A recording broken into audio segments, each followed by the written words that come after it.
Hello students, in today's lecture we have to study standard enthalpy of combustion and standard enthalpy of combustion represented by the symbol delta H0C.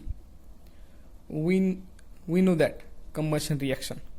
We have studied this combustion reaction in 11th standard organic chemistry.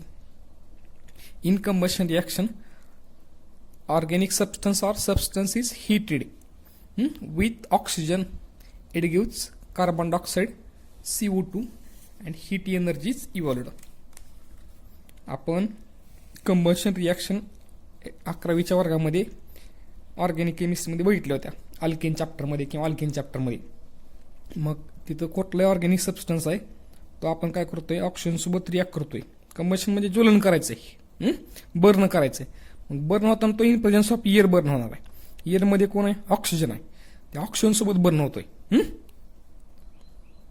आणि काय बनणार मग इथं, CO2 carbon dioxide, H2O आणि plus काय होते, heat energy evolve होते. Heat energy बाहेर पडते. म्हणजे आपल्याला माहिती LPG वगैरे, LPG मध्ये कन्स्टिट्युएंट एलिमेंट किंवा कन्स्टिट्युएंट कुठले तर आपल्याला माहिती आहे की मिथेन, इथेन, प्रोपेन आहेत. मग त्याचं जर आपण बर्न केलं त्याला तर काय मिळते, आपल्याला हीट एनर्जी मिळते. मग एक्झाम्पल जर घेतलं आपण मिथेनचं, CH4, मिथेनचं कंबशन करायचं आहे, ऑक्सिजन गॅस. इथं काय बनणार आहे, CO2 प्लस H2 आणि इथे हीट एनर्जी काय होणार आहे, इव्हॉल्व होते. इथे लक्षात. रिएक्शन बॅलन्सिंगचा जर विचार केला तर इथं ट्वाईस H2 येणार आहे आणि इथं काही 2O2 रिएक्शन बॅलन्स असेल. नेक्स्ट एक्झाम्पल आहे, consider the reaction C2H2 gas plus 5/2 O2 gas. It gives two CO2 gas plus H2O liquid. Standard enthalpy of combustion is equal to -1300 kilojoule. ह्या रिॲक्शनची standard enthalpy कंबशनची काय असणार आहे, -1300 kilojoule. आता सगळ्यात महत्त्वाचं, combustion substance किती करायचं आपल्याला. तर आतापर्यंत आपण जेवढे एक्झाम्पल बघितलेत किंवा जेवढ्या डेफिनेशन बघितलेत त्याच्यामध्ये सबस्टन्स किती घेतलाय, 1 मोल घेतलेला आहे. त्याच्यामुळं इथं पण जो सबस्टन्स कंबशन करायचं आहे तो किती घ्यावा लागेल, 1 मोल. म्हणजे 1 मोल सबस्टन्सचं काय करायचं, कम्प्लीट कंबशन करायचं आहे. आणि तिथं जी काय हीट एनर्जी इव्हॉल्व होईल किंवा हीट एनर्जीचा चेंज असेल तो चेंज म्हणजे काय, standard enthalpy of combustion. Simple आहे, मी परत एकदा सांगतोय. स्टँडर्ड एन्थाल्पी ऑफ कंबशन म्हणजे काय, 1 मोल सबस्टन्स घ्यायचं आहे, 1 मोल सबस्टन्स ऑक्सिजन सोबत बर्न करायचं आहे किंवा कम्प्लीटली ऑक्सिडेशन करायचं त्याचं. आणि तिथं CO2 आणि वॉटर बनणार आहे. तिथं जो काय हीट एनर्जीचा चेंज असेल तो चेंज म्हणजे काय, standard enthalpy of combustion. He reaction काय इंडिकेट करते हे दिलं इथं. Above reaction, the standard enthalpy change for oxidation is -1300 kilojoule. It is the standard enthalpy of combustion of C2H2. याचा अर्थ काय, तर इथं हे जे दिलेलं आहे -1300 किलोजूल, ही रिॲक्शनचा एन्थाल्पी चेंज आहे, बरोबर आहे. म्हणजे रिॲक्शनमध्ये किती हीट इव्हॉल्व होते किंवा ऑब्झर्व्ह दिलेला आहे. तर ही रिॲक्शनची एन्थाल्पी म्हणू शकतो आपण, डेल्टा H0R म्हणू शकतो रिॲक्शनची एन्थाल्पी. पण रिॲक्शनमध्ये काय झालंय, कंबशन. ह्याचा अर्थ जी रिॲक्शनची एन्थाल्पी तीच एन्थाल्पी कोणाची असेल, कंबशनची. त्याच्यामुळे नीट लक्षात घ्या काय म्हणलंय, in above reaction standard enthalpy change for the reaction. रिॲक्शनची जी एन्थाल्पी आहे -1300 kilojoule, it is the standard enthalpy of combustion.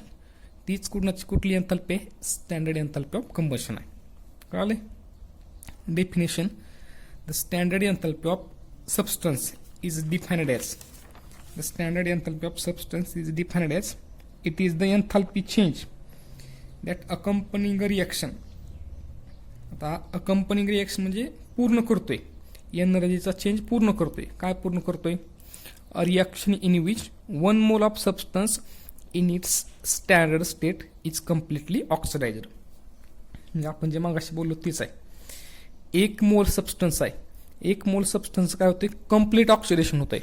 आणि कम्प्लीट ऑक्सिडेशन झाल्यानंतर तिथे जो काही एनर्जी चेंज आहे तो एनर्जी चेंज म्हणजे काय असणार आहे, स्टँडर्ड एन्थाल्पी ऑफ कंबशन. कळते. स्टँडर्ड एन्थाल्पी ऑफ कंबशन म्हणजे परत बोलतोय मी एकदा, 1 मोल सबस्टन्स आपल्याला कम्प्लिटली काय करायचं, ऑक्सिडाइज करायचं आहे, बर्न करायचा. याचा अर्थ काय, ऑक्सिडेशन होणार आहे त्याचं. आणि मग तिथं कम्प्लीट ऑक्सिडेशन झाल्यानंतर जो काही एनर्जीचा चेंज आहे तो चेंज म्हणजे काय, स्टँडर्ड एन्थाल्पी ऑफ कंबशन असणार आहे. आपल्याला पुढे क्वेश्चन दिलेला आहे, write the thermochemical equation for the complete oxidation of 1 mole of hydrogen gas. 1 mole hydrogen गॅसचं कंप्लीट ऑक्सिडेशन करायचं आहे आणि त्याची रिॲक्शन लिहा म्हणलंय. आणि पुढं काय म्हणलंय, standard enthalpy change of this reaction, आणि ह्या रिॲक्शनचा एन्थाल्पी चेंज दिलाय. रिॲक्शनची एन्थाल्पी म्हणजे डेल्टा H0R ची व्हॅल्यू दिली -286 किलोजूल. आणि पुढे काय म्हणलंय, is this value -286 kilojoule enthalpy of formation और एन्थाल्पी ऑफ कंबशन. म्हणजे ही जी व्हॅल्यू दिली ती फॉर्मेशनची एन्थाल्पी आहे का कंबशनची एन्थाल्पी आहे का दोन्ही आहे हे विचारले. मग पहिलं काय दिलं ते बघा, write the thermochemical equation for the complete oxidation of 1 mole of H2. म्हणजे आपल्याला काय लिहायचं आहे, 1 मोल हायड्रोजन गॅसचं कम्प्लीट ऑक्सिडेशन करायचं आहे आणि ती रिॲक्शन लिहायचं आहे. तर आता हायड्रोजन प्लस ऑक्सिजन हे बॅलन्सिंग आत्ताच विचारात घेऊ नका, हायड्रोजन प्लस ऑक्सिजन आणि काय मिळणार आहे H2, बरोबर आहे. आता इथं काय CO2 बनणार नाही, कारण का आपल्याला इथं ह्या मॉलिक्युलमध्ये कार्बन नसल्यामुळे CO2 बनणारच नाही, फक्त हायड्रोजन आहे. त्याच्यामुळे हायड्रोजन आणि ऑक्सिजनचं कॉम्बिनेशन झालं काय बनणार आहे H2. आणि एकच मोल घ्यायचं आहे, म्हणजे हायड्रोजन इकडच्या बाजूला 2 आहेत, इकडं पण 2 आहेत, त्याच्यामुळे ऑक्सिजन काय करावं लागेल 1/2O2. आणि ह्या रिॲक्शनचं एन्थाल्पी चेंज किती दिलेला आहे, delta H0R is equal to -286 kilojoule. ही रिॲक्शनची एन्थाल्पी दिली बरं का. आणि पुढं काय विचारलंय, ही जी रिॲक्शनची एन्थाल्पी आहे ती फॉर्मेशनची एन्थाल्पी आहे का कंबशनची आहे का दोन्ही पण आहे. तर साहजिकच आहे. आता इथं रिॲक्शनची एन्थाल्पी जर दिली असली तर ह्या रिॲक्शन काय दाखवते आपल्याला, तर 1 मोल काय बनलेला आहे वॉटर मॉलिक्यूल, कशापासून, त्याच्या कन्स्टिट्युएंट एलिमेंटपासून, बरोबर आहे का. ह्याचा अर्थ ही कुठली एन्थाल्पी आहे, फॉर्मेशनची. आपण लास्ट लेक्चरला बघितलं होतं स्टँडर्ड एन्थाल्पी ऑफ फॉर्मेशन म्हणजे काय असणार आहे, तर 1 मोल प्युअर सबस्टन्स बनणार आहे स्टँडर्ड स्टेटमध्ये, तो कशापासून म्हणतोय, कन्स्टिट्युएंट एलिमेंटपासून. आणि तिथं जे काही चेंज असेल तो म्हणजे स्टँडर्ड एन्थाल्पी ऑफ फॉर्मेशन. मग इथं 1 मोल वॉटर बनला आहे त्याच्या कन्स्टिट्युएंट एलिमेंटपासून, म्हणजे ही जी एन्थाल्पी दिलेली आहे ती म्हणजे काय असणार आहे, फॉर्मेशनची enthalpy. This reaction shows that formation of 1 mole of H2 from its element. ही रिॲक्शन काय इंडिकेट करते, तर 1 मोल वॉटर मॉलिक्यूल बनला आहे त्याच्या कन्स्टिट्युएंट एलिमेंटपासून. Therefore standard enthalpy of reaction ही दाखवली ती, therefore standard enthalpy of reaction is the standard enthalpy of formation. तर मस्त आहे, जी रिॲक्शनची एन्थाल्पी आहे ती एन्थाल्पी कोणाची असेल, फॉर्मेशनची, कारण तिथे 1 मोल वॉटर मॉलिक्यूल बनलेला आहे. म्हणून delta H0R is equal to delta H0F is equal to -286 kilojoule. कळतंय. आणि पुढं मग आता ती एन्थाल्पी कंबशनची आहे का बघायचे. तर आता सगळ्यात महत्त्वाचं आत्ताच बघितलं आपण, कंबशन कशाचं करायचं आहे, 1 मोल सबस्टन्सचं. मग ह्या रिॲक्शनमध्ये काय दिसतं आपल्याला, तर 1 मोल हायड्रोजन गॅसचं काय झालंय, कंबशन झालंय. आणि इथं जो काही एनर्जी चेंज आहे तो किती आहे, -286. म्हणजे ही जी एनर्जी दिलेली आहे ती कशाची एनर्जी असणार आहे, असू शकते किंवा असणार आहे, तर कंबशनची एनर्जी.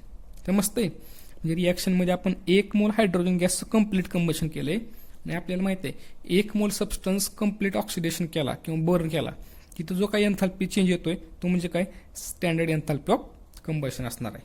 कळतंय. Above reaction is combustion of 1 mole of hydrogen gas. ही रिॲक्शन काय, 1 मोल हायड्रोजन गॅसचं कंबशनची रिॲक्शन आहे. हेन्स एन्थाल्पी ऑफ रिॲक्शन ही रिॲक्शनची एन्थाल्पी आहे.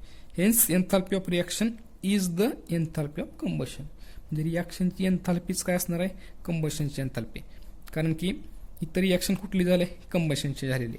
त्याच्यामुळं delta H0R is equal to delta H0C is equal to -286 kilojoule. बरोबर आहे. आणि परत काय विचारलं होतं आपल्याला, रिॲक्शनची एन्थाल्पी फॉर्मेशनची पण आहे आणि कंबशनची पण आहे असं विचारलं होतं. तर साहजिकच आहे, ही जी एन्थाल्पी दिलेली आहे ती 1 मोल वॉटर मॉलिक्यूलच्या फॉर्मेशनची पण एन्थाल्पी आहे आणि हायड्रोजन गॅसच्या कंबशनची पण एन्थाल्पी. त्याच्यामुळं delta H0F H2 sorry H2 नाही येणार, H2 येणार आहे. फॉर्मेशनची एन्थाल्पी कोणाची असणार आहे, वॉटरची. Delta H0F H2 is equal to delta H0C of H2. म्हणजे वॉटर मॉलिक्यूलच्या फॉर्मेशनची आणि हायड्रोजनच्या कंबशनची एन्थाल्पी कशी सेम आहे.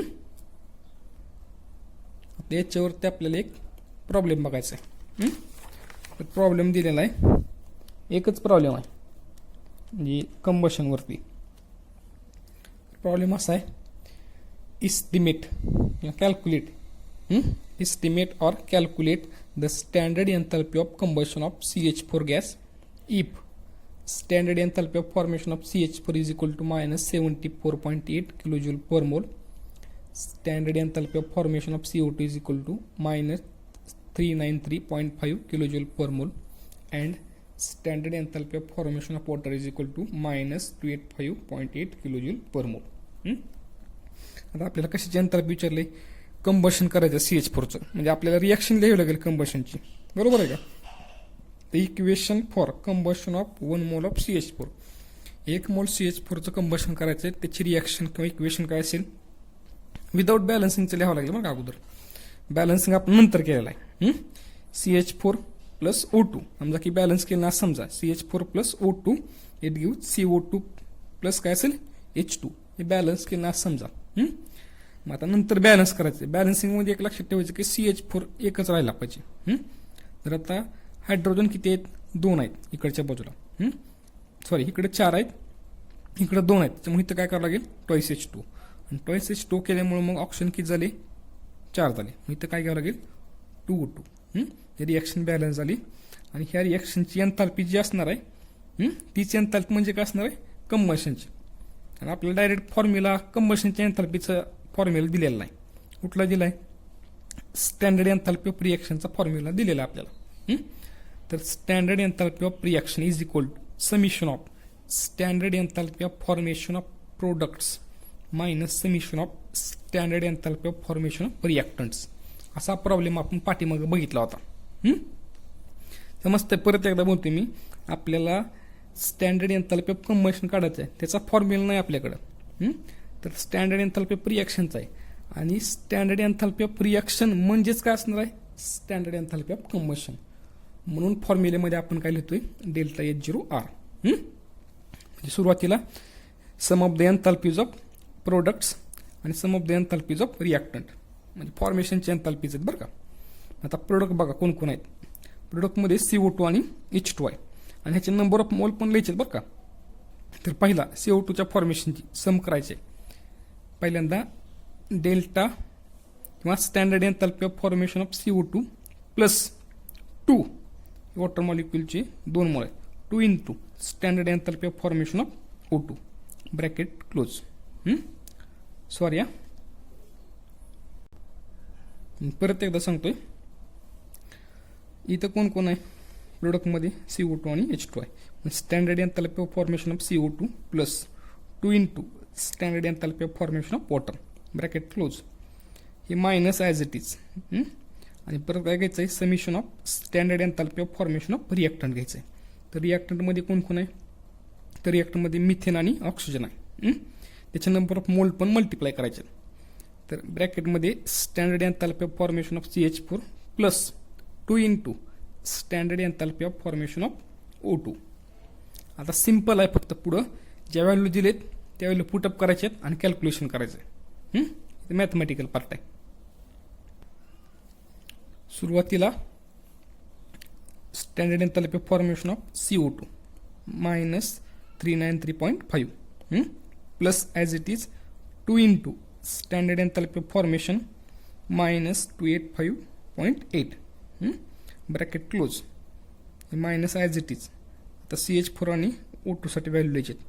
Standard enthalpy of formation of CH4 याची गिवन व्हॅल्यू किती आपल्याला minus 74.8 plus 2 into standard enthalpy of formation of oxygen is equal to काय असणार आहे 0.